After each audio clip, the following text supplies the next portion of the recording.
you tired of micromanaging your employees, exhausted from paying full salaries but not getting full value, while working harder to support them instead of them supporting you? Here's the truth. You don't have to accept underperforming teams anymore, because in this episode, I was joined by Patrick Davis, a global operational excellence expert with over 20 years of experience. We spoke about how to build a team that takes ownership and delivers results without constant hand-holding. We've tackled the top questions that keep entrepreneurs up at night, like how to hire the best fit for my team, what really keeps a team motivated, and most importantly, how to develop a team that operates independently. My promise to you is that by the end of this episode, you'll learn practical strategies to transform your team into a high-performance powerhouse, giving you the freedom to focus on growing your business, not running it. I wish you to enjoy the conversation, and if you feel you got value out of it, I wish that you consider subscribing to this channel and become a part of our growing seasoned entrepreneurs community. And now, let's get started with today's episode of The Tipping Point of Success. Patrick, thanks for being here. Appreciate the opportunity. Appreciate the invite, Ido. Looking forward to having some good conversation. Yeah, let's jump right in. For sure. So first question is, what's the most basic and common misconception about leadership that most entrepreneurs and business owners in the early growth stages struggle with? A lot of young leaders feel that they have to provide all of the answers or give good answers. And it's more important to ask good questions than to give good answers. I didn't know all of these things overnight, right? I had to experience, you and I have talked about this a bit, right? Where I was that leader early in my career that felt like I had to give all the answers, and I, gave all the directions, and it was exhausting. I can remember that physical exhaustion at the end of a day, and the team that worked for me wasn't nearly as exhausted that I was, right? They didn't have to be, because I had done all of the thinking for the entire organization. And I remember that exhaustion was a pivot point for me, right? That it was, right, or a tipping point, right? If we lean right into the context that you're trying to drive, that was my tipping point. As I can remember, I was a shop floor supervisor in a manufacturing facility, and the shift had ended. It was after midnight, and everyone is walking out, and they're very happy and and stress free, and I was physically and mentally exhausted. Like, all I wanted to do was to go home. And is this what leadership feels like? Was some of that question I was asking myself, because if it is, I'm not sure I want to be a leader anymore. Right? I don't think this is how this is supposed to feel. And I was lucky enough at that point in my career to have engaged with a mentor that was already starting to coach me down the path of this mindset of moving more towards a continuous improvement mindset, to move towards empowerment and engagement and asking good questions instead of giving good answers.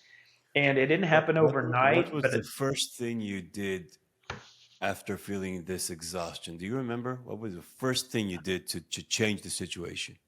I committed to asking questions. And I would even say they weren't good questions at the beginning, right? But I moved away from the first thing. I stopped giving commands. I stopped giving directions. I stopped telling everybody what to do. And they were probably poor questions in the form of, can you tell me what you're going to do next, right? And somebody comes with me with a question, and I would say, I don't know. What do you think? Right, they were probably lazy questions at first, right, where I really wasn't coming from a place of curiosity. I was coming from a place of exhaustion. But I did flip the switch that I stopped giving commands and I started asking questions. And then when I started to quickly realize that, hey, this works, then I only wanted to get better at asking questions. I wanted to now say, okay, like how can I advance this? How can I develop myself? How can I get better at asking questions? What can I learn? What are the right questions to ask? So then that snowballed for me, right? And I started doing it more and more, to the point where, that my team stopped asking for the answers and they started coming to me and stating their intentions. It took time, but they realized that they weren't going to get an answer from me. Let's talk about one of the main pain points of entrepreneurs, which is finding and hiring the right talent. We're going to build it up with from hiring to training to developing to retaining. How do I hire the right people for my business? Yeah, I think first you have to, as an entrepreneur, define what are the right people. Are you looking for a particular skill or an expertise, right? It is, a That's a program. question I'm asking you. Yeah, yeah. And I'll ask it back, right? Is Sure. what is that right skill? So we have to think about, is there a particular skill program, something like that? You'd have to hire for the skill, but it's more important to hire for the culture. And we talk about what is the right person, what is the culture that you're trying to create. If you're trying to create an innovative and creative space, you want to make sure that you are asking questions, to seek out those innovative and creative type of individuals.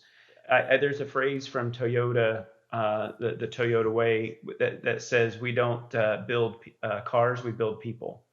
Hmm. So in that mindset, right, sometimes you're not necessarily chasing the expertise, and you're more chasing the type of person that you want to hire. That's a good fit, that is curious, that wants to learn, that wants to grow.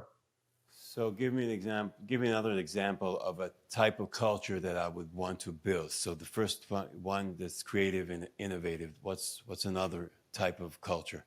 Yeah, another one would be one that is collaborative and or comfortable in a team-based environment. You want to see how an individual may uh, accept that they don't know all the right answers, right? That they need to pull information from others. You may seek individuals that really lean into the strengths of others. They acknowledge that, I may not be good at X, but I'm going to lean into my team member who is, and together, right, we become super, we become powerful.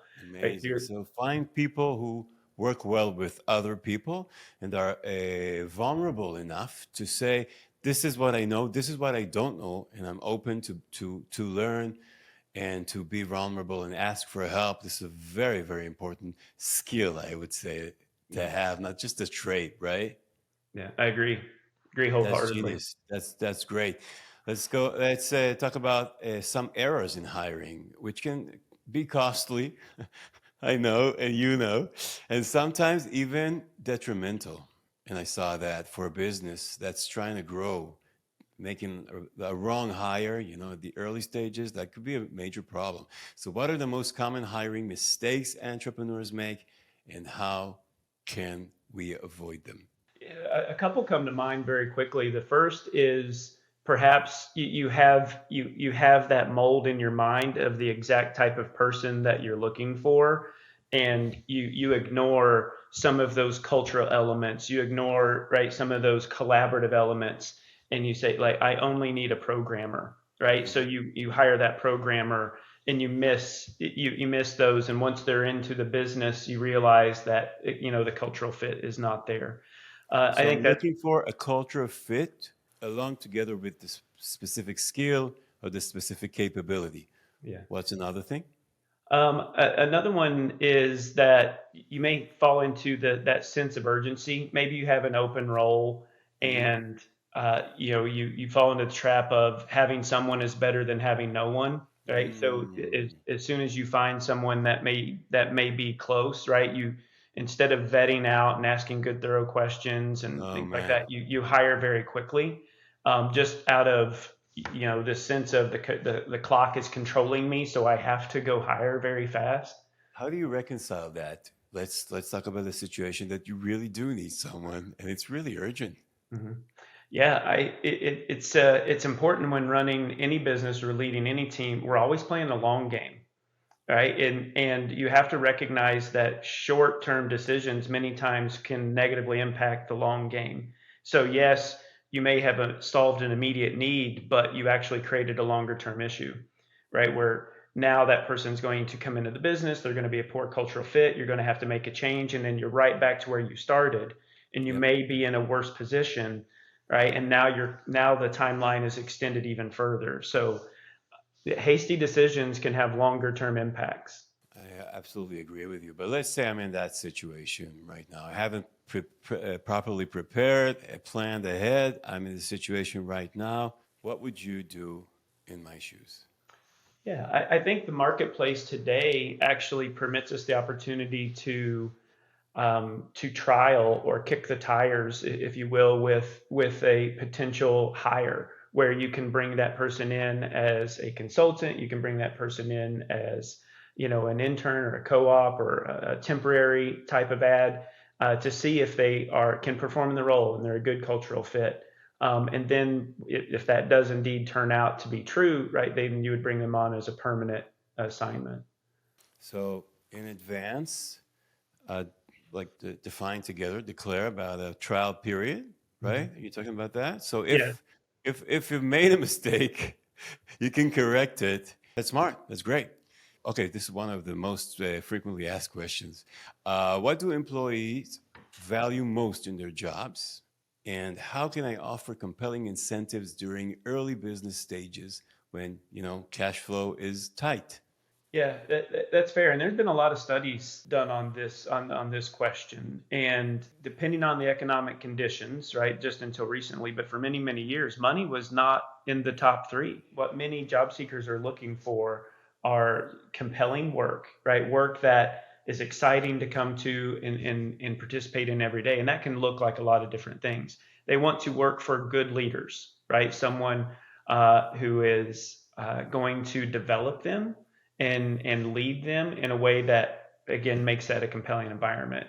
And then third is an opportunity to develop, right? Is give me space, give me the access to, right, whether that's mentorship or on the job experience, whatever the case may be. But most individuals want to grow in their roles, right? They're looking to the future just like anyone else.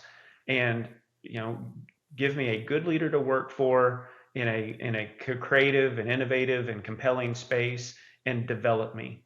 And those are critical. And many times the money conversations don't even come to play if you can provide that type of environment, right? That beats the money play in many cases.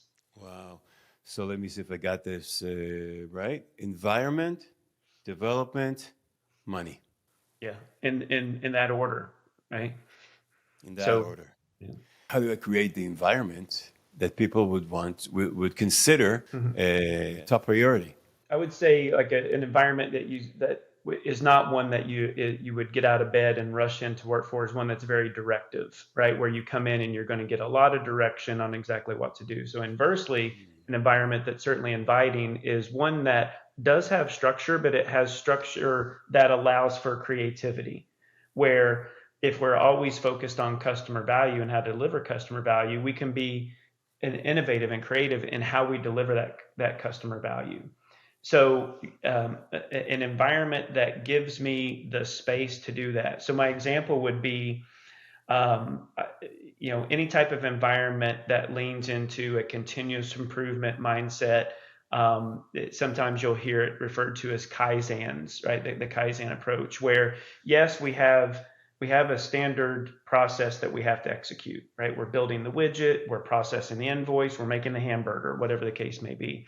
But we have the freedom to work across the team and really use the thoughts and ideas of the entire team to ask ourselves, is there a better way to do this where we can provide more customer value, right? Whether we're making a widget, processing an invoice, making a hamburger, where we provide it faster at a higher quality level at a lower cost. Because when you do that, right, you gain customers for life, right? They keep coming back and they buy your product, right? They buy your services. But that type of space, when you ask, how do you, like, what is that environment? You have to create the time to have those conversations, and you have to create the comfort level to have those conversations, which means that sometimes there may be bad ideas, right, that somebody comes up, and we love those, right? We love by because we need to flush it out, have the conversation to say, okay, that may not work, but it's actually directionally towards something that may work. So I think I just come back to the environments that I enjoy working in are the ones that have the space and both time and in the mental capacity to have those conversations. That's great and that's super valuable. We'll talk about how to implement that because it sounds very, very good, Mhm. but not so easy to develop this kind of environment, right? And to adapt yourself and to start and develop your team members and your managers to be that way as well. We'll talk about it in the next question. Next question is for the entrepreneur that wants to train and develop high performing teams without feeling like they need to hover over them constantly. So, how do I onboard and train new employees to perform at the highest potential without making them overly dependent on my feedback and approval in every step? And we're talking about the training stage. Yeah, the early days, right, Yeah. of when Yeah. bringing someone on, and this is something that many companies struggle with, right? You see this in so many corners of the universe. Is that rich onboarding experience? I believe it starts with setting good and clear expectations, and that not just about the work, right? It's setting good and clear expectations around the culture as well, right? That if you're trying to create a collaborative culture, if you're trying to create a culture of learning and development where we ask good questions, be clear about that up front. That your leader may ask questions, and it's not around testing; it's because your leader's curious. And by setting the expectations early, right? So having some type of training or taking them into a space, right, to show them what good looks like. Here's how we operate as a team. Then that starts to set the expectation on what that person should look towards. And hey, when I work here, this is what this is going to feel like. I I think on a day-to-day basis, the fear is I want them to know what they're supposed to do. I want them to learn the job, not make too much mistakes, and learn everything, but not develop the habit of being overly dependent on on everything, getting approval and feedback. How do I reconcile that? Wanting them to be more independent and do the right things. Yeah, also sharing with them that they're a fresh set of eyes, right? So, what value do you bring to the organization on day one? You may know nothing, and that's beautiful, right? Because you are a fresh set of eyes. You will be able to Wow. look at our process, you'll be able to look at how we execute and provide a perspective that we've never heard before, right? That whole forest for the trees, right? You may feel like you have the strongest team ever. You may feel like you're providing the most value to your customer, but man, how powerful is it to have a fresh set of eyes that can come in and ask a question or provide a viewpoint that you have not heard in a while or haven't heard ever, right? Because you've been part of a group. It's just like bringing a new individual into any group. They bring a whole new set of life experiences and viewpoints that we should embrace and learn from. I'm gonna remember that saying. You know nothing, and that's beautiful. That's great. That's absolutely great. Yeah, I've led a lot of continuous improvement events over the years, right? Like you said, I've been doing this for 20 plus years, and Yeah. I'm always intentional when you pull a small group together to solve a problem. You Hmm. want source matter experts, right? Hmm. Hmm. Individuals who have worked in the process. They've made the widget, they've made the hamburger, they've processed the invoice. Yeah. But I always add a person that and we try not to label, right? But a person who is not attached to the process at all, maybe not attached to the function or anything, like an absolute fresh set of eyes. So it would not be uncommon if I was leading an event on a shop floor, I would go find a data analyst in the finance department and I would bring him in. And they have like they maybe it's their first time on a shop floor. They've never seen, but they bring a whole different perspective. They look at the world in a very different way. And we can pull from it. You can ask the questions, right? Like, what are your thoughts? How would you do this? What is your understanding? And because they may know nothing, right, they're going to ask those questions like, please help me understand. Like, can you walk me Yeah. through it? And those light bulbs start to come on with teams, where, oh, like, I guess we've never said that out loud before. Why do we do it that way? Mm. That's what, if that fresh set of eyes, and many times they're already working your business, right? Pull those individuals in and let them bring a fresh perspective. But okay, so I really connect to that. Something that I really like to do is bring in like customers for to meetings, to Or brainstorming suppliers. meetings.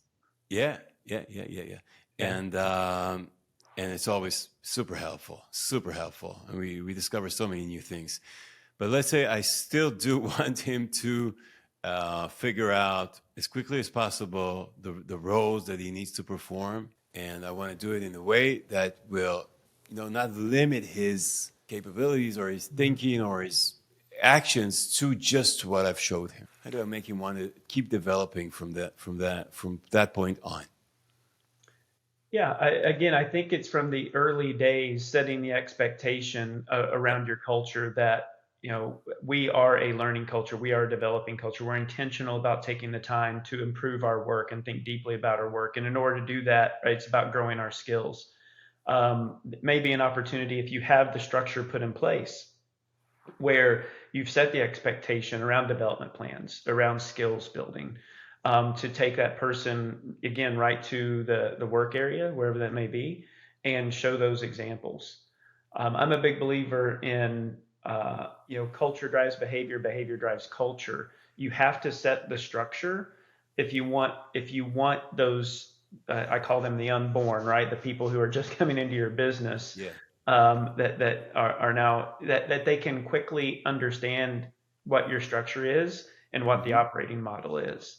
I The example that we teach is, we all had that buddy in high school that if you got into their car, right, it was super clean and immaculate on the inside. And you may have had a candy bar in your backpack, but you didn't dare pull it out because you didn't want to get any crumbs or any chocolate anywhere in Mm-hmm. that car. Mm-hmm. Mm-hmm. That structure set your mindset. They never had to tell Mm-hmm. you, they never had to say anything, but you come in and quickly understand, this is not a car that I would eat a candy bar in. And we Mm-hmm. had that other friend in high school, right? That their car was messy, there was trash, there was garbage, there were empty cups, right? And you probably didn't hesitate at all to grab the candy bar out of your bag and go ahead and eat it. Maybe you even tossed your trash down with the other trash because that was the environment that was set. So play that back into the workplace. Work hard to create the environment that says we develop here, right? And here's how we develop, right? Here's our development model, right? We spend X percent of our time on intentional development. We spend X percent of our time on the job learning. And here's how we track it, because we want you to grow in the role. So I translate that to like put him next to someone that he will draw inspiration from and see that, okay, we like he would tell him, or he would see that we try to figure stuff on our own, or we try to learn things online, or we try to first dive in, see the problems, and then if we have them, then we go up and ask and stuff like that. Like whatever you want to be played, just ask, just put him in the environment that he will absorb those plays.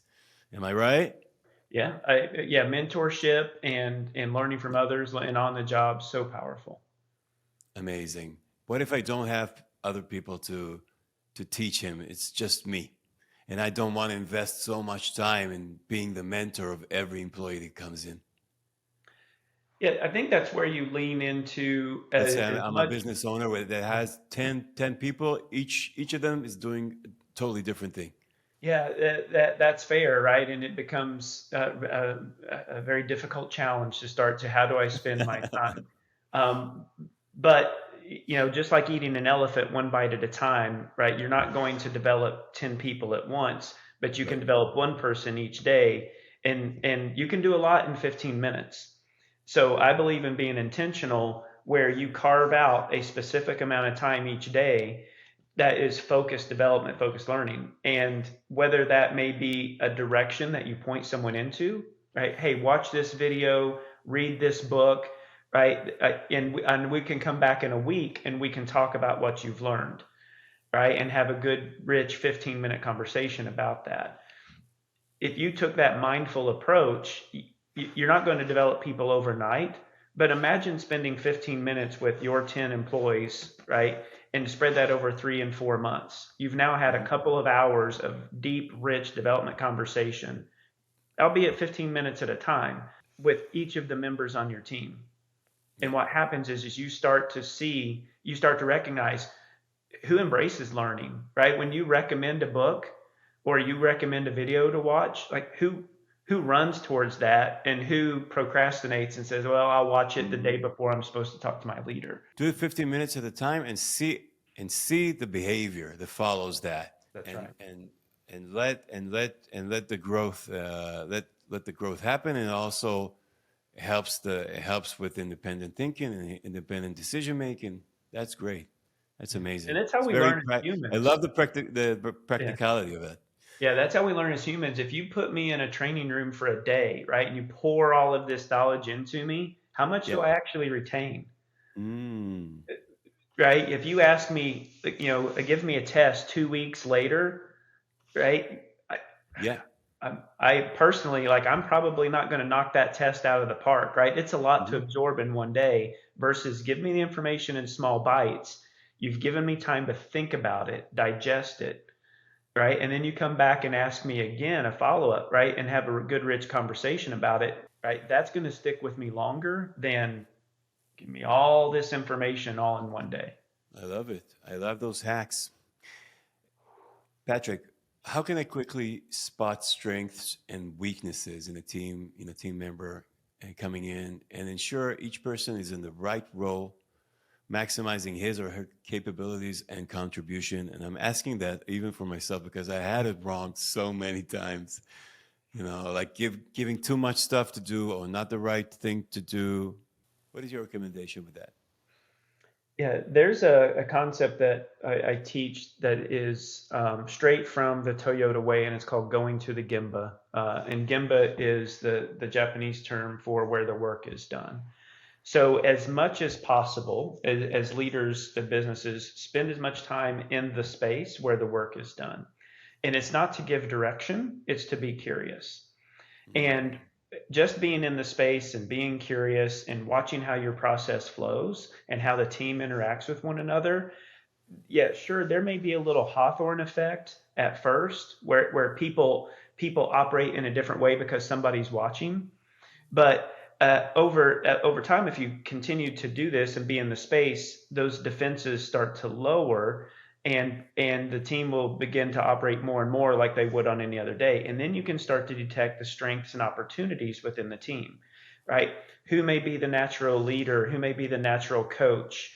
Who do people listen to and follow? Right? Who is the deep thinker that provides valuable insight?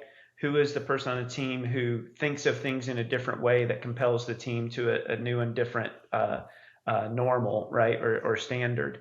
You only learn those things by being in the space and spending time in the space and being curious.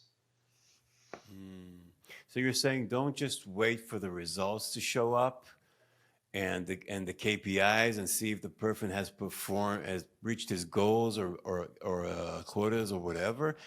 Use your eyes and your senses.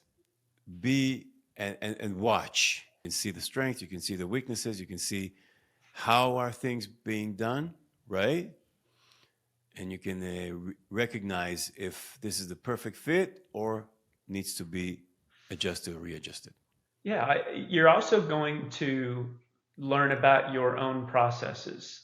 Mm-hmm. So yes, you are identifying the strengths and opportunities of your team, but you're also understanding where is your process beating your team.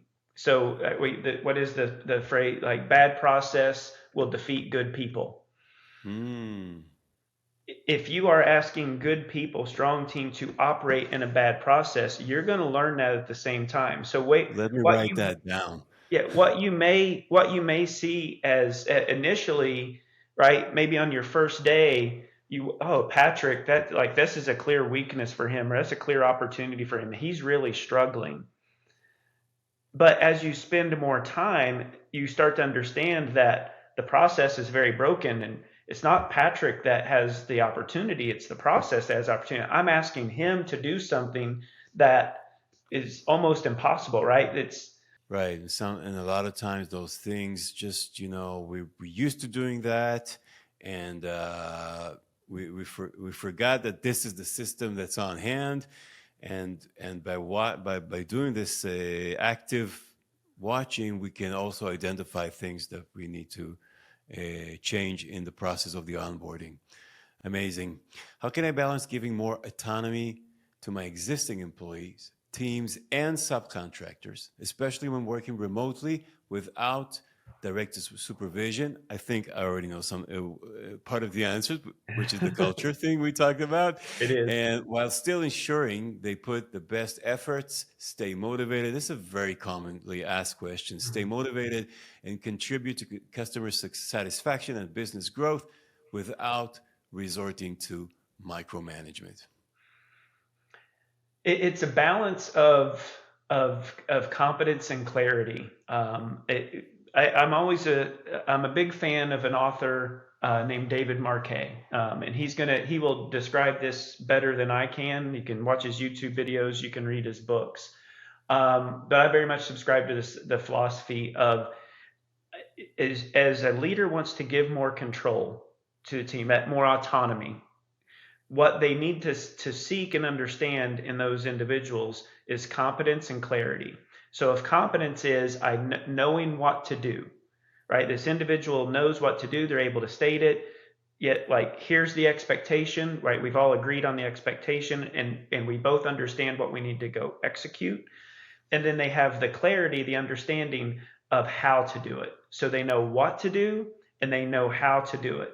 And you learn as a leader, if they know how, by asking those clarity seeking questions. What do you see? What do you think? What do you intend to do? Is it the right thing to do? Is it the safe thing to do? We only have to ask a few questions as a leader to sense and pulse that, right? Do they know what to do? They do know how to do. And then you begin to cede more control. If you don't hear the answers that you're looking for, right? There's not alignment on the what. There's not alignment on the how. That's okay, right? That just means we need to spend a little more time together to set those expectations, to make sure that we're aligned on what the next steps are. And if you do that consistently over time, you can give more and more autonomy or more and more control. But you have to have the conversation. You're always seeking competence and clarity to give that autonomy. Great. So the other way around, if I see that an employee is not producing the results that I expect or that he expects, I shouldn't immediately jump to conclusion that he's slacking off or not putting the effort. The first thing I should check is, does he have enough clarity? Does he have enough confidence? Are we both aligned on what we're trying to accomplish, right? Are we both aligned on how we're supposed to accomplish that?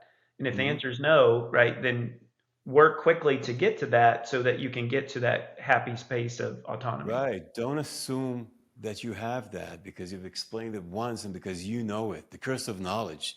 Don't assume that. Maybe that worker needs a few more times. Maybe he's thought something, but it's something different, and he needs another explanation. Always check and have a system of checking that on a regular basis, right? Do we have enough clarity? Do we have enough confidence? That's amazing. I'm going to use each and every tool here. Yeah, assumption is the enemy in in so many environments you go to, right? We move at such a pace many times that and it's human nature to assume. Yeah, it's understandable. Today things are moving so fast. You have so many competitors that trying to bypass you. You're saying, if I'm not going to move fast, then I'm going to lose. That's right. I can understand that. Yeah, and then we lead to assumption. We assume that, I assume Ito knows what I'm thinking. I assume Ito knows what the next thing to do is. And in many cases, like that may not be true, but we operate that way. And it's not the long play. Again, the long play is ask a question, get alignment very quickly, and then you've solved it for a very long time, right? We've worked through our assumptions versus like assuming, and then, right, it goes for a period of time until it crashes. And then you're like, oh, I wish we would have talked about this. What's the line with going slow is going fast? Yeah, go slow to go This is, fast. Yeah. So is it true. true? So So true. true. But what do you see most of the time in the workplace? Right? We go fast and then crash. Yeah. And then you have to stop altogether to right understand how it crashed, do a lot of root cause analysis, put a new process in place. We're just going slow to go fast in the first place. You would have Hey, saved and so many more I'm times. guilty as charged, of And I doing think we've all all those been there. mistakes. It's hard. It's easy for me to ask you all those questions because I've been doing all those mistakes for so many years. I've done some things right, but a lot of mistakes. It's hard. Let's, It's hard, right? We all feel yeah, the pressure, right? Customers, put yeah, pressure on us. The pace of business puts pressure on us. yeah. There's so many pressures that we're human, and at the end of the day, sometimes it's easy to fall into those traps. Social media, always thinking there's something you're missing. Mhm. I appreciate that. Let's talk about motivation. First, I want to know your definition of the word. So I think the phrasing I always use, right, the thing that gets me out of bed in the morning, right? Do you move slowly when you hop out of bed, or is there a pace to your step, whenever you get out of bed? So for I me, love it. It's a measure of motivation. How long does it take you to go out of bed? that's right. Is it 1 minute? Is it 2 minutes? Is it 3 minutes? That determines your motivation. That's a scale. I Yeah, do you love it. groan, right? Do you groan when you get out of bed? Do you not groan when you get out of bed? So motivation, I think it's that fire or passion, Yeah. right? That directs me to whatever condition I'm trying to get to, whether that's work, whether that's recreation, spending time with the family. Like it's that thing that inspires me to continue to move forward. Let's talk about inspiring to continue to move forward. So, when it comes to leadership styles, how do I choose between being more authoritative or collaborative or something else? And what leadership strategies should I use to keep my team motivated and engaged for the long term? I think you have to look deeply, ask yourself, like, what type of leader do you want to be? And what type of leader do you want to be remembered as? I My was thinking personal, about that question that you asked me the last. I was thinking about it for so long. I'm still thinking about it. yeah. It's a great question. I read something recently, where trained leaders love to lead, but transformational leaders love the people they lead. And if you come from a place of caring, right, that like I think you will be the leader that is remembered. I don't want to be the leader that when people look back on my career and point to me, they say, well, he was really good at giving directions, right? Mm. He was pointing, he was commanding, he was doing things. I want to be the You had leader. all the answers. Yeah, had all the answers. I want to be the leader that someone looks back and remembers, and they tell others that I would not be where I'm at today if it wasn't for my leader Patrick, right? He developed me, he challenged me, he asked me good questions, he didn't give me good answers. He gave me the space to learn, right? But also the push to learn, right? He didn't allow me to be complacent. He was consistent, right? He came back every day. He was curious. He challenged, right? But always from a place of respect. Like I want to be the leader that people speak to in that tense, and not the leader. Well, he was really good at giving directions. So the first question is, what kind of leader do you want to be? Ask yourself that, and be truthful about the situation that you're at. Like, what do you think is the perception of how are you perceived by your employees, by your team members right now? Be transparent about that, and know where you want to go. Let's try to be practical. So, what strategies can you recommend I can use to keep the team motivated and engaged? Like even some tips from day-to-day practices. I very much. I don't think you and I have spoke to this in depth a whole lot yet. I mentioned this when we talked previously. I like to create an environment where we can see what we're trying to hit. So what I mean by that is whatever the work is, I try to make it visual. So whether we are making widgets or again processing invoices, there's some type of customer demand, right? And that customer demand is something that we can measure our performance against. So whether our customers are are buying 100 widgets, or we need to process 100 invoices, we can make that visual. And something as basic as a trend chart, or a daily chart that you would put on in the team space, that you can then bring the team to, and we can ask ourselves, hey, what do we see? What do we think? How's it going? Right? How do you think our customers are rating us today? You know, and what do we think the next steps are? Right? If we're achieving or we're underachieving, like there's still rich conversation to have. And what we're doing is we're creating the environment for that leader to ask good questions. Right? We're taking away some of the awkwardness of a leader just showing up into the area and, hey, I'm going to ask good questions today.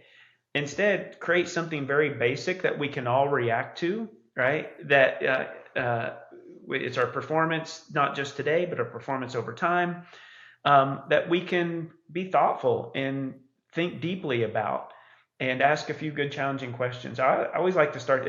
Such an easy starting point. It costs about a penny in paper and a couple cents for a marker, and you're good to go.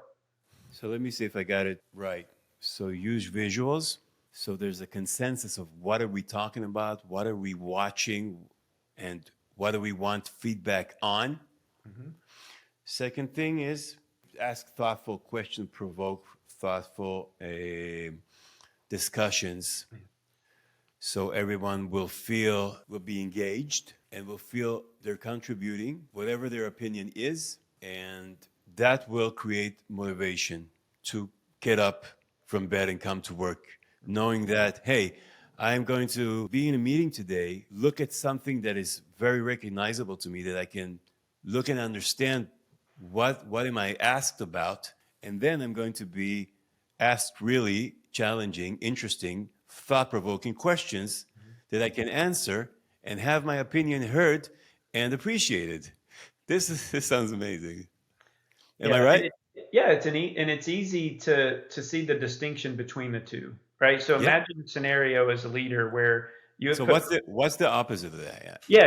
Yeah. So imagine you're a leader. You've put the performance on the wall, right? We're supposed to make 100 widgets, and maybe we're making Yeah. 90, right? Yeah. And as a leader, we can come in and we can bring the team over and point our finger on the chart and say, we're supposed to be making 100, we're making 90.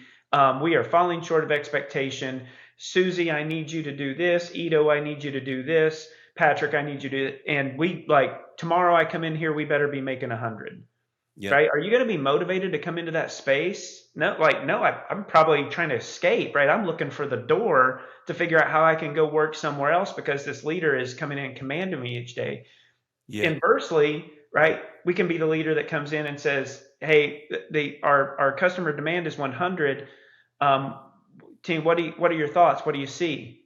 Well, and Ito shared, "Well, it looks like we're at 90, and um, I don't, we're at 90. Well, what are our thoughts about that?" Yeah, you'll probably, as a leader, quickly understand that the team, they don't want to perform at 90. Like, they know Mm-hmm. there's a gap.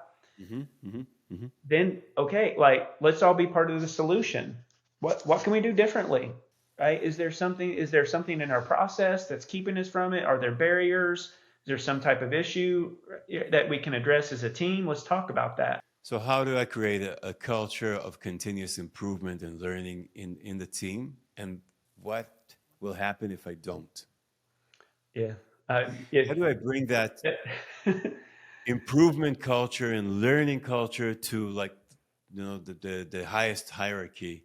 Talk to me a little bit about that, please. Yeah. I think it's really easy to answer the what happens if you don't, right? You've just hit the stopwatch, right? There's a timer to your demise, right? Mm-hmm. Because the one thing that we do know is that the external environment is going to continue to move, Mm-hmm. right? You're going to continue to be challenged by your customers, by your competitors, advancements in technology, advancements in the market, right? Expectations, right? Those are all still changing, and if you're not How changing, does a culture that's not based on continuous improvement and learning look like? Like, give me an example. I'll try to give an example. I think the one that's written about the most is Kodak. So Kodak was a film and camera company, right, that had the number one foothold in the marketplace, definitely through the 70s and 80s. And I always ask folks to pick up your cell phone and show me your Kodak cell phone. Now, nobody can do that. Interestingly enough, Kodak invented the digital camera. But today, when we think about digital photography and we immediately think about our phones, right? And how easy it is to take a picture of our phone. So that was a culture that, and again, I didn't work in it, right? And this has been written about. That was a culture that did not have a continuous improvement mindset. It was, we make film, we make cameras, we're good at it, and we're going to keep doing that. And as long as we make good film and good cameras, people are going to keep buying it. And they weren't mindful of that external environment. They weren't mindful of their competitors. They weren't mindful of new technology. And hence that, like, that's what an environment looks like is, you're going to come in, you're going to do the same thing every day, right? You're not going to have creative and innovative conversations towards a new normal. And there reaches a point where we no longer have anything to do because our customers aren't buying from us. So why does setting traditional goals, or is setting traditional goals for the employees, is it wrong? And is it the wrong thing to do? And what's the better approach to boost the performance and achieve the results in a culture of continuous improvement and learning? Should I strive for the goal or for the lesson? Yeah. Can we do both? We can. Can you Yeah. describe how that looks like? Yeah, so I'm a big fan of doing both, right? Because as leaders, we have a responsibility not just to our customers, but to our associates, for all the people who work for us, to Yeah. have meaningful and gainful employment for their Mhm. entire career, right? Mhm. And in order to do that, we have to set goals to achieve where we want to take the business, Mhm. right? Maybe you want to grow into new markets, maybe you want to grow, in market share, whatever the case may be. But we have a responsibility to everyone who works for us to continue to drive the business, hence to set the goals. And in tandem with that, in order for us to achieve where we're trying to go, we're all going to have to develop, myself included, right, as a leader. And we have to be intentional about that and have rich conversation and eyes wide open. The external environment is changing every day. And if we don't keep pace with it, right, someone may be telling our Kodak story one day. Mhm. So I'm a big believer in set your aspirational goals and strive hard. And we ask ourselves, what skills, competencies, capabilities do we not have today that to reach that target condition, to reach our goal? And then, okay, let's go build those. Let's go build those together. So let me ask you this. I keep hearing about the benefits of failure, of failing. But sometimes it starts to feel to me like success is being overlooked. I want to ask you if failure is being overhyped, and what's the real truth based on your experience and the connection between failure and learning and creating the results at the end. Yeah, great question. And it's, to me, it Thank you. comes back on how we define the two. And if we start through the lens of customer value, anything that delivers greater customer value is success. But anything that's also on the path to delivering customer value is success. Where we would call that a failure, it's only a failure if we don't learn from it and we don't move quickly from it. So there's a phrasing you've probably heard: fail fast. Yeah. It's probably overused, right? But it needs to be more of a mindset. It's okay to fail, but you need to fail fast. You need to quickly iterate from that failure to your next step so that you can get to success. And too many times we fall into the trap of, So we it's fail fail. fast plus iterate fast That's plus right. restart fast. Yeah, I love asking the question, can I come back tomorrow to see what we're doing next? Mm. Right. So it's okay to fail fast, but if you want to Mm. iterate quickly, like, then let's come back tomorrow. Right. Or maybe if you're in an even faster paced environment, I'll be back in 4 hours. Right. In whatever the case may be. But To see you what have to we be have learned intentional. from this upcoming expected failure. Mhm. That's right. What did Right? we learn? What will we do next? As a coach, I struggled early in my career on defining success. Mm. As a leader, many times you're coaching someone, coaching an individual, coaching a team member, and you just don't feel like you're making the progress, right? The condition hasn't changed, or Yeah. The new normal has been created. The new activity is not there. And especially as I've been coaching leaders, right? Yeah, I'd love to be able to coach a leader and they pop out of bed the next day and they just become the greatest servant leader that's asking all the best questions. But I mean, I think we open the conversation with it's really hard, right? It's like it's a completely different mindset shift.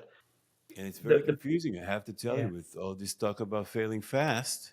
yeah, It's getting to be pretty confusing to identify, the success, because okay, we want to fail, and how do you transmit that, to the team? We want to fail as fast as possible, and we're okay with that. We just want to be learning, iterating fast, but eventually we do want to succeed. Eventually we do want to that's right. produce. Eventually we do want customer satisfaction. We do want to bypass our competitors. So we can't fail with that, right? So it's like doing all those small failures to the on the way to the big on the way to the big win, to the big success, Yeah. right? If you were to draw on a wall, right, the path to success, it would not be a straight line, right? You would not Mm, put a dot on the wall that is your starting point and a dot at the top of the mountain, and then it's not a straight line. They're going to be, it's a jagged line up and down, and the sooner we embrace that and understand that, right, that there are going to be a few failures along the way, hmm but there should be more successes if you're truly going to reach that mountaintop. But you And you have to can. look at it and think about it in that term. hmm Like, are you still progressing hmm towards hmm your hmm future state, your target condition? And you can accelerate that process, like you said, by failing fast, having more touch points, having more That's right. points of reflection, iteration. Then you can tilt that curve, maybe make it more steep, right? Mhm. Or get to that point faster. Yeah, absolutely. There's some great material out there. It's called the Coaching Kata by Mike Rother, and it goes deep around that exact principle. Is iterate quickly, in short bursts. And by doing that and learning from it quickly, you're going to get to your peak condition even faster at a steeper incline than, moving very slowly and then having a big step function improvement at the end. I think You, also in the book by David Marquet that you recommended me to Mhm. read, Language is Leadership, he talks about defining the goal as not just saying where I want to get to at the end, but pinpoint all the stops in the middle Mhm. as a Success. points to investigate. Am I in the right direction? Be sure to do that. Not just aim at the end target, but have intermediate targets, right? He uses an analogy in the book that I think we can all learn from as leaders. And the analogy was around open water swimming. hmm And if we think about how we swim, we're most efficient when our head is down in the water, right? It's hard to swim with your head up in the doggy Yeah, paddle. yeah. But in open water swimming, if you're swimming to a buoy or some point, like if you just have your head down the entire time, you have almost zero chance, right, of swimming because you have so many factors working against you. You have the current, you have the wind, you have the fact that you're not even looking at, in the distance at the target, so you're not going to hit it. So you have to stop periodically to lift your head and ask yourself, am I on track? And you have to figure that out, right? If you're the world's greatest open water swimmer, if you're a beginner, right, we have different cadences that we need to lift our head and make sure that we're on track. Otherwise, you're going to be way off course. Your arms and legs are going to be tired, right? You may not reach your target condition because you did not lift your head often enough. Me as the leader, me, you, whoever's listening here, we have this fear of letting go of control as the business owner, as the responsible person. It's the guy who feels responsible. I mean, we don't want to be we don't want to be the guy that has all the answers, but we are responsible. We are the guy that's responsible for everything. So how can I overcome the fear, this fear of letting go of the control and giving more autonomy and more freedom and more ability to make decisions when I have all this responsibility?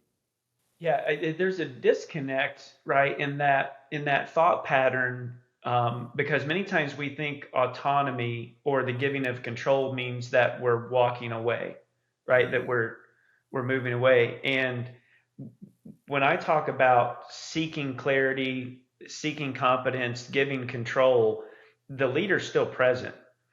So you're, while yes, you are ceding control, you are not walking away. If anything else, you're actually in the business even more, so that you don't over time become as overwhelmed with the sense of letting go and I'm somehow not now going to meet my customers' expectations, or I'm not, yeah. because you're, in many cases, you're actually in your business even more, asking those questions. So you know exactly how your processes are performing, how your teams are performing, how you're delivering value to your customer. So yes, you're letting go of control, but you're not letting go of your engagement. Your engagement actually increases and you are closer to the performance of your business whenever you switch this, But not by micromanaging, but not by micromanaging. And you let go of by that stress too.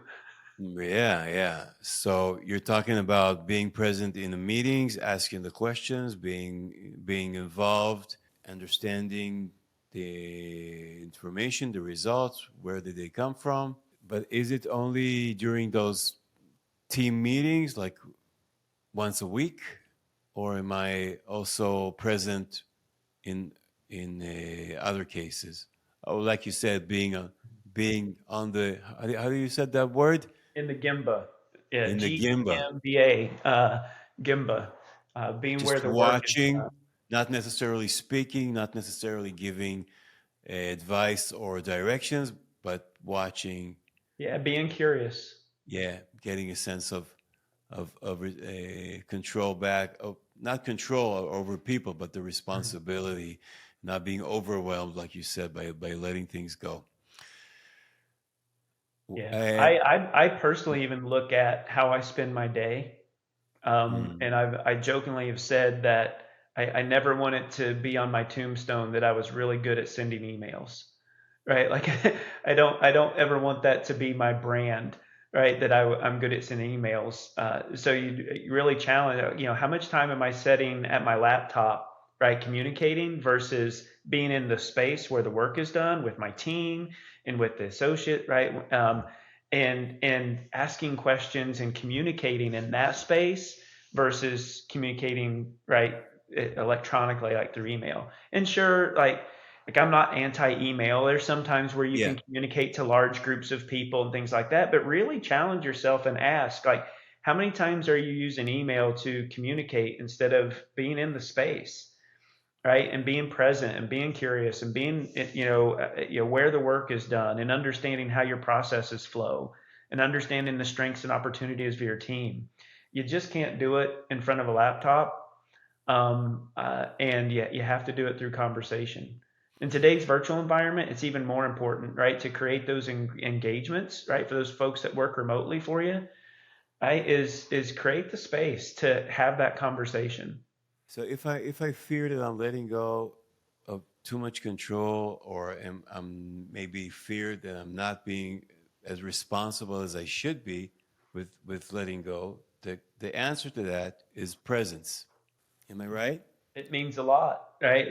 You know, think back over your career, right? Were you always impressed with the leader who was present, or the one that you never saw? And presence doesn't mean being micromanaging. Presence doesn't mean being the guy with all the answers. Presence means being there, That's right. Yeah, being curious, being curious, being available, accessible. being available, being curious, and being part of the solution, right? By asking good questions, right? You also present the opportunity to share your thoughts as a leader, right? Someone Got it. may be really struggling with a process, and you're able to share your insight, right? Create the safe spaces. You know, are you okay if I share my thoughts? I totally got it. and gonna use it. Let's talk about boundaries a little bit, staying a little bit with the mindset, and with the emotions. This is something I've really struggled with, still struggling with. Boundaries. What are the risks of being a leader or boss, whatever you want to call it, who focuses too much on pleasing his employees? And what's a better way to lead that ensures both employee satisfaction and business success? I think we should never apologize for creating environments that's a great place to work, um, but it should also be very clear what we're trying to achieve around the expectations. So job number one is to provide customer value, right? We would not be here if it wasn't that we were performing some type of process or function or providing some type of service to provide customer value. So that is the North Star. That is the thing we should never lose sight of. So we will, and I think it's okay to say that as a leader, to be very clear that will always be our North Star. And we will develop ourselves, we will develop our processes to strive towards customer value, right? And we're going to try and do that, right, in the most amenable and great work environment way that we can. But never lose sight that we're here to deliver customer value. I think if you use that as your North Star, your guiding star, and you're not bashful about coming back to that. If you feel the team is getting off course, right, where where we may have lost track of what we're there for, it's okay to repeat that. Yeah. Sometimes I feel, hey, don't want to be too bossy. I don't want to be, I don't know if unpleasant is the word, but I don't want them to feel bad about what, they have done efforts, but they haven't achieved results. I don't want them to feel bad. But you're right. Sometimes it's losing track of the North Star. And what are we trying to do here? Are all we trying to do here is just make everybody happy here, and safe, not safe, but and always feeling good about himself? Or are we trying to give value to the customers? Yeah. Yeah, you can have a whole And lot of happiness and not provide any value to a customer, yeah, right? yeah. But I'm a big. If there is conflict, something needs to be done, Mhm. and that issue needs to be addressed. Yeah. Good reminder. Yeah, always. I don't think it's a bad thing. We can always ask ourselves, right? Are we providing customer value? What would you say are the top three key qualities of a great leader in today's business environment? Yeah, you're not going to be surprised by the first one. We've talked about it several times, is being curious. I think having a natural curiosity as a leader is paramount to success. Accepting that you may not know everything, or that the things that you do know may not be 100% true and accurate, right? So we have to be curious and invite curiosity in the team around us. The second one is that we need to be comfortable with setting expectations, right? So whether that's the North Star we just talked about and providing customer value, or setting expectations on how we need to perform as a team. And we take it all the way back to the conversation with onboarding a new hire, right? It should be very clear in any organization, what are the expectations? What are we How here do to? you define that as a quality? The first So one was curiosity. What is the second one? is I would say, what is it? Comfortable with setting expectations, and even beyond comfortable, right? Consistent with setting expectations, right? You never want someone on your team or in your organization who, if asked the question, right, and you put the microphone in front of them, well, I got, what are the expectations here at company XYZ? If they say, I don't know, right, we failed as leaders, Yep. right? We need to be comfortable and consistent with setting expectations, because at the end of the day, we all will perform to expectations if we know what they are. Got you. Third one? The third one is be present, right? We can be consistent in the setting of expectations, but we need to be present, right? And I don't always just mean physically, right? You've heard me talk about going to the Gemba, which is hugely powerful. Right. But in today's remote age, right, you have to find the ways to connect with your associates and your team members, but you have to be present. Don't lead from the keyboard, right? Lead from your presence. And it's easiest to be curious where the work is done with your teams. So that's, many times I How see can you be leaders. present in a virtual environment without feeling, giving the feeling that you're spying on people? That's right. Yeah. Yeah. By being the first two things, right? By doing the first two things, by being curious and being consistent and setting expectations, Wow. right? You really start to break down those barriers of I'm not spying on you. I'm not micromanaging you, but we're going to have good conversation on the first two tenets, right? Being curious and being consistent. I see a lot of leaders fall into the trap of meetings, right? You look at their calendar and it's back to back meetings all day long. And yes, they're present in meetings, but are they present for their teams? Are they present for the business that they're trying to grow? I Maybe think not. meetings is a very easy to understand. We talked about visuals before, so it's a very visual and easy to understand way to be present. Give me another parallel way that I can imagine and see with being present. I like to think about creating an environment as much as possible where continuous improvement events, right? And they don't like structured or unstructured, but where there are continuous improvement conversations, events that are happening, whether those are at the beginning of a day or at the end of a day, or maybe you've set aside an entire day for the team to be, very focused on some type of continuous improvement activity, right? That is a great space for a leader to engage, right? Which And are not meetings. Those are which, not meetings. yeah, which are not, which I mean, how do you define a meeting, right? But people coming together. I've always classified meetings into three categories. They're either information meetings, decision meetings, or creative meetings, and only a fan of the third. Yeah, figured as much. Those are the types of meetings, right, that you're trying to create as a leader. Because there's way more efficient ways to do the first two. You can get information way more efficiently than sitting in a room. And then a decision meeting is a lot like an information meeting. It just has a decision at the end, right? Highest ranking member at the head of the table makes a decision. So maybe those events are more like workshops. Maybe they look more like that. Yeah. Does and don't feel like meetings. Yeah. But it enables you to be present and stay curious and consistent in an environment that doesn't feel like you're being inquired and stuff like that. Yeah. Yeah. And it could be as organic as a 10-minute conversation at the beginning of the day with the team. It says, hey, we had a great day yesterday. What did we learn from that? Is there anything that we would do differently today? Any rapid experiments that we can try? Any fast failures that we'd want to experiment with today? Right. And it's only a 10-minute conversation. So very organic, not as structured, right? Call it a meeting, whatever. But I embrace all of those, both the structured and the just organic, natural, continuous improvement conversations. It depends a lot on the language that you use and how you define that interaction. And it's very important. It's very important. It makes more and more sense to me.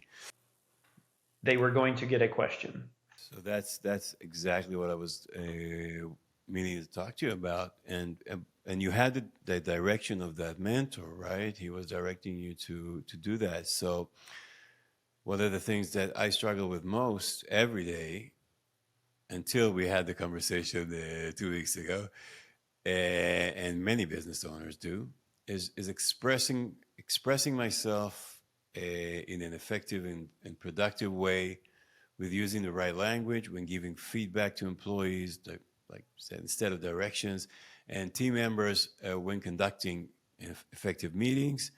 And even let's put the spouse and the kids this way in this as well. And I read the book Leadership is Language by David Marquet, and I'm so happy about it. But I got to tell you two things. One, I feel like it has the potential to change my life completely. Second, that's one of the hardest things I've ever tried to do in my life. Mm-hmm. Like I told you, it literally feels like learning foreign language when my mind is resisting with everything he's got. Yeah. You know what I mean? Oh Like yeah, it's so there's different. yeah, there's been articles written about this, right? The neural pathways that we've developed in our brains over time, right? Is we get very comfortable, right? Once those neural pathways are built. Yeah, Sometimes you can do those things without thinking, right? Imagine you're driving to work yeah. and like you could be thinking about something else, but your hands and your eyes, they all like it can make the drive to work and your brain can be somewhere else. Right? It's because those neural pathways are built. We built them in Yeah. our, like if we've been giving directions for most of our life, those neural pathways are built. So now we have to build new neural pathways. The way that I describe it is, if you like, do me a favor and cross your arms, right? And if you cross your Okay. arms, Yeah. right, there's now cross them the other way, right? So if you're a left over right or a right over left, now tell me how that feels.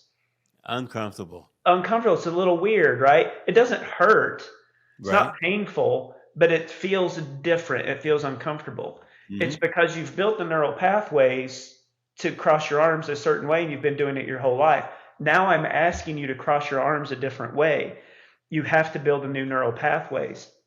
It's really hard. And guess what? Most leaders will do naturally is to go, okay, that's uncomfortable. I'm going to go back to what's comfortable. Mm. So you have to lean in to being uncomfortable. You have to accept that maybe, right, crossing my arms a certain way is not the way that's going to get me to the future state I'm trying to get to. I'm going to have to lean into uncomfortable. Let's say I'm ready. I'm totally ready for that, and I am. So, what's the best way to give constructive feedback that will improve the team's performance, and how to overcome this language barrier? I guess step by step. Maybe that's probably the answer, right? Mhm. How did you do it? I was very transparent. I was very transparent with my team, right? To be upfront and say, like, I am going to try to ask more questions versus giving good Mm. answers. You Uh, declared it. yeah, it was I was on my own journey, and I was comfortable with sharing that as a young leader, and thank goodness, right, that I was, because what I wanted my team to understand is what I was committing to them was their development. What I was committing to them was to be there for them, but not always give them the answer and the So they reason why. wouldn't find it weird, that switch. That why is Patrick talking to us like that? Yeah. What's wrong with him? Does he have a fever? No, I'm trying. Yeah. And you explain, and you actually explain what you're trying to achieve and why. And did you tell him I got the point to a point of exhaustion? I think it's me. Yeah. I'm gonna try to change things around here, and Yeah. I need your help. Yeah, and like think about when people have been authentic with you in their Yeah. life, you respect that, you appreciate that, and that's all I was trying to do is come from, and I still do it today. If I'm joining a new team, right, I will be very upfront with that new team and call it setting expectations, but I'm also trying to be very transparent that I will not be a leader that gives a lot of good answers, right? But I will passionately have great conversation with you on what your thoughts are, right? And I will be curious and I'll ask a lot of questions and we'll have a lot of fun together and we'll do great things. But That's we're great. we're not going to embrace the norm, right? Like Mhm. we're always going to iterate towards a new normal. I call it a new normal, right? Each and every day. And it's going to be uncomfortable at times, right? We'll be crossing our arms a different way. Yeah. But I promise I won't give you a whole lot of direction, right? And a whole lot of answers. It's like you said before, when you talked about curiosity, you were also mentioning the accepting that you're not always right, and that's actually sharing your vulnerability Mhm. with your team. And you're saying that again, like it's the old way of perceiving the leader as someone that always has all the answers, has the max 100% confidence, he knows everything, and just trust in him and follow him.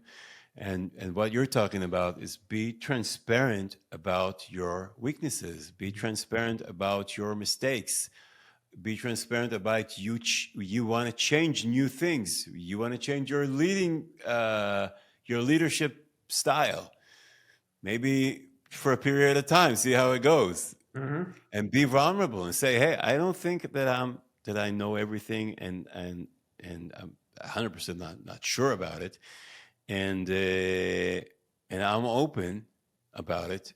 If you want to be open with me, that's great." So let's talk about some more examples. How to give constructive feedback.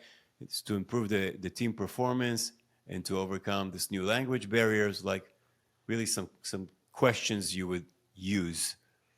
I subscribe to the coaching methodology referenced. It's the ladder of leadership, right? And the beauty about the ladder of leadership and the questions inside the ladder of leadership is just like with any ladder, you can go up the ladder and you can go down the ladder as a leader.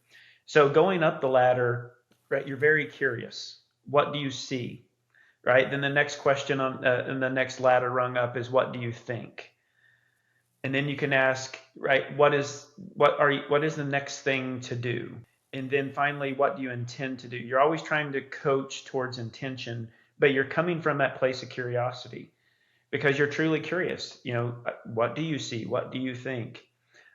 Because you're trying to understand competence and clarity, right? Does the person, are they sharing with you what to do and how they're going to do it?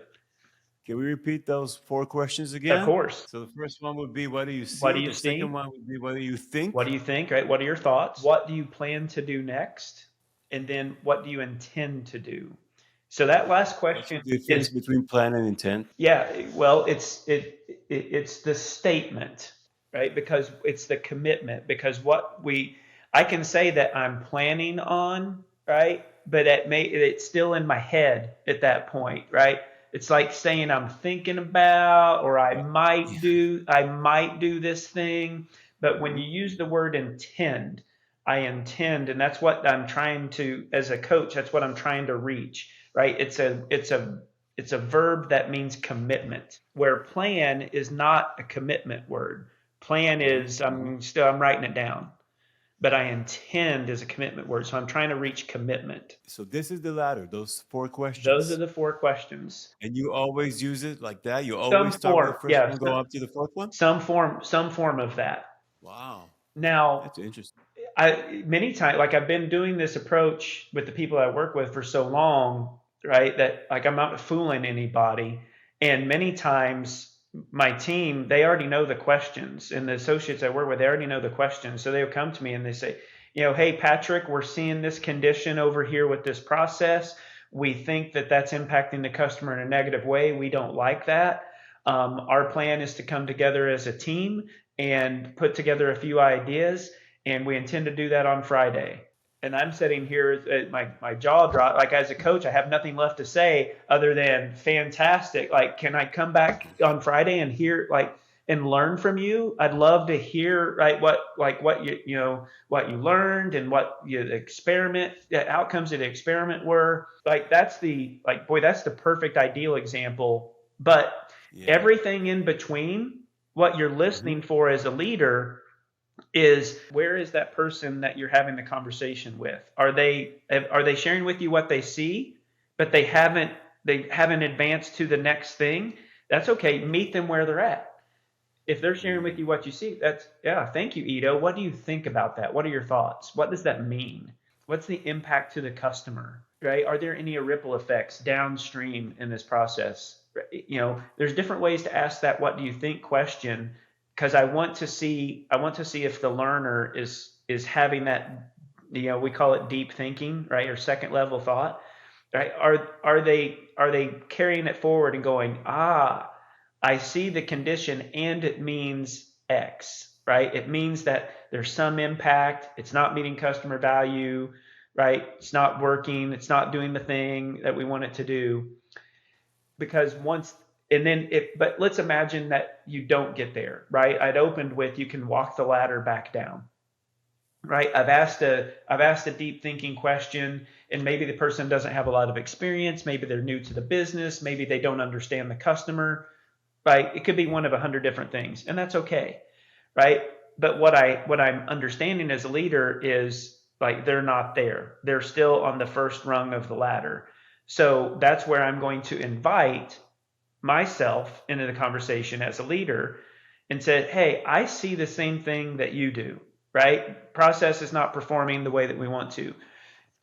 Is it okay if I share my What if thought? you don't like what they're thinking? Yeah. What if you don't agree Either with way. what they're thinking, or you don't like the plan, Yeah. or you don't like the intention? Yeah. Yeah. As a leader, like we have to reserve the right to say no, right? We have to be able to say, yeah, I appreciate the thoughts.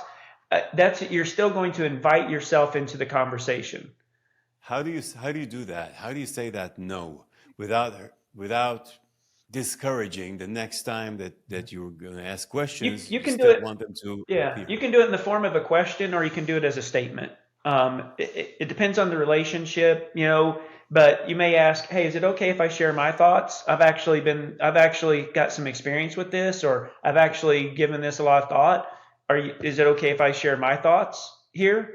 And something I'd like to challenge, the thinking on this. Or you can make a statement that says, "Hey, I appreciate that you have thought deeply about this. I appreciate that you've considered some things. I'm going to now share with you my thoughts," right? Because But I've done some. that creates a problem for me. Okay. Please, that I really need you to help me resolve. When I share my opinion and I'm the boss, it's a problem because there's a power imbalance and there's a knowledge imbalance and there's an experience imbalance, and that creates conflict between me and the people in my team. And so when I share my opinion, how do I know if it's getting accepted because I am who I am, or because that just makes sense? And how do I know that I'm not imposing my opinion? I think it's in the way that you frame up the statement, in the way that you invite yourself into the conversation, right? Is it as a partner, or is it as a director, right? Where you're going to direct the solution. And phrasing and tone and body language, right, are all important. But again, I'm a big fan of being transparent, right? To say, making the statement, "Hey, I'd like to be part of the solution," right? Are you comfortable if I share my thoughts? So asking the permission to share your thoughts and not just saying, "Yeah, no, no, I think this is." Let me tell you what I think. I think that one, two, three. No, ask the permission first. Is it okay if I share my opinion? Yeah. Should I say and don't and feel free to respond or feel free to contradict what I'm saying? Yeah. Does it help if I It say does. that? It does, right? Because you're trying to create the space for innovation, right? Creativity, right? And being a thought partner. Great. Two final questions with your permission. They're going to be short ones. That's like traditional questions I always ask every guest that's on a podcast. The first one is, what's the one thing you wish you had known when starting out, and what advice would you give your younger self in business? I think the one thing that I wished I would have known, that your career directory is not as clear as you think it is, right? When you're Mhm. when you're just starting out, right? You start with a company, you start your own company, and I'm going to go X to Y, and it's going to be fantastic. Yeah. It's never a straight path, and all along the way you're going to learn a ton, and it may be in spaces and in ways that you would have never anticipated. So What is good about knowing that from the get-go? I would have from get go. I would have been more accepting of and embracing those experiences, right? Not fighting them or resisting them. Instead of resisting them, right? Because in my mind, especially early on, I had this defined career path in my head, right? That's where I'm going, and I'm not going to learn over here, and I'm not going to dabble over there, and I'm not because that's not on my career path. And I would have missed those learning opportunities, and those learning opportunities have helped shape, right, and who I am today. So So be flexible. be flexible, right, and acknowledge that there's learning everywhere.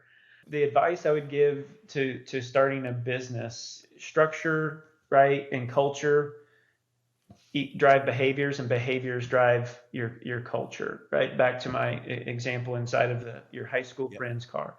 Like, what is the environment that you're trying to create? Like, set expectations, right? Don't shy away from setting expectations, but marry that with the insatiable curiosity, right, of all the folks around you.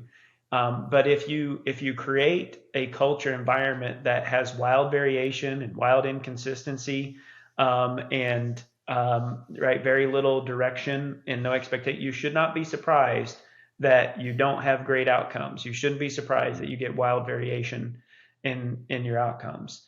So you look at some highly successful businesses. They start out with a very clear vision. They start out with structure.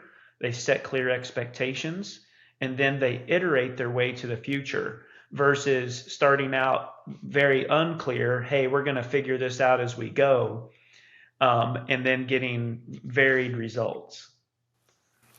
Before the last question, are there any more references that you can recommend reading, looking through, even names or particular, even like mentors or ways that we can learn more about all that you've taught us today? You've given so much, but if I want to be implementing this, I think I need to invest more time in research and reading. And are you coaching personally?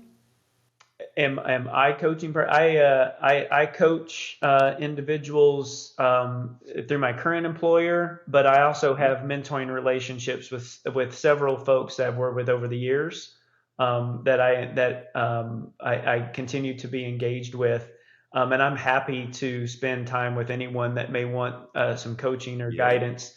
Mentors have meant so much to me in my career, and I only want to pay that forward. So happy to have the conversation with anybody that may want to have it.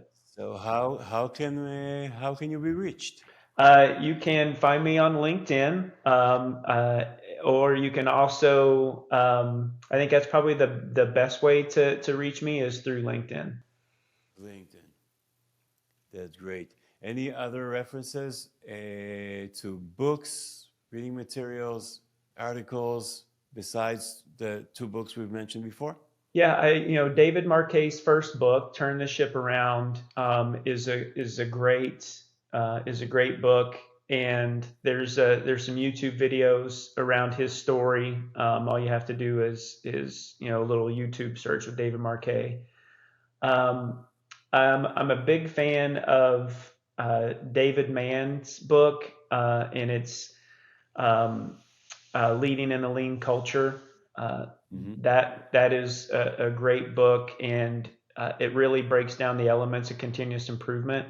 And boy, there's so many good ones. I don't remember the author, but there's a book called Andy and Me, which is a personal story of a leader who, similar to myself, right, had that personal journey of trying to move from giving a lot of direction and good answers and moving towards thinking deeply and asking good questions.